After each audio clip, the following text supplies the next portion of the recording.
The United States military claims nearly 1,000 targets hit in Iran.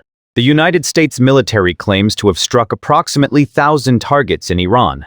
In a joint operation with Israel dubbed Operation Epic Fury Lion's Roar, the U.S. launched air and missile strikes against various military targets and infrastructure across Iran, including Tehran. The Iranian Red Crescent reported more than 200 fatalities and hundreds of injuries across several provinces as a result of the combined U.S. Israeli offensive. In addition to Iranian casualties, 3 U.S. service members were killed and 5 others seriously wounded in the operations, which have continued into early March 2026. Scale of the Central Command, CENTCOM, stated that they targeted over 1,000 locations within 2 days, including naval vessels and submarines, missile sites and communication lines, command and control centers of the Islamic Revolutionary Guard Corps, IRGC.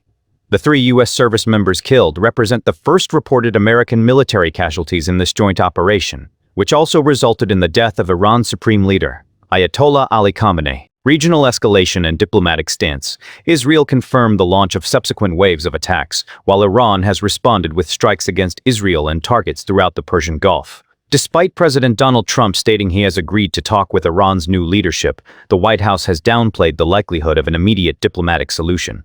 Tehran has launched retaliatory ballistic missiles, drones, and other attacks across the region.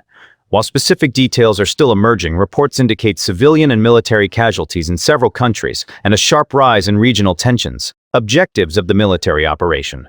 In an interview with Fox News on Monday night, Vice President J.D. Vance emphasized that the primary U.S. goal is to ensure Iran does not possess nuclear weapons. The president wants to make it clear to Iran and the world that he will not stop until he achieves that critical goal of ensuring Iran cannot have nuclear weapons, Vance stated. Vance has historically been noted as one of the more skeptical members of the Trump cabinet regarding military intervention, speaking less frequently about actions in Iran compared to figures like Marco Rubio.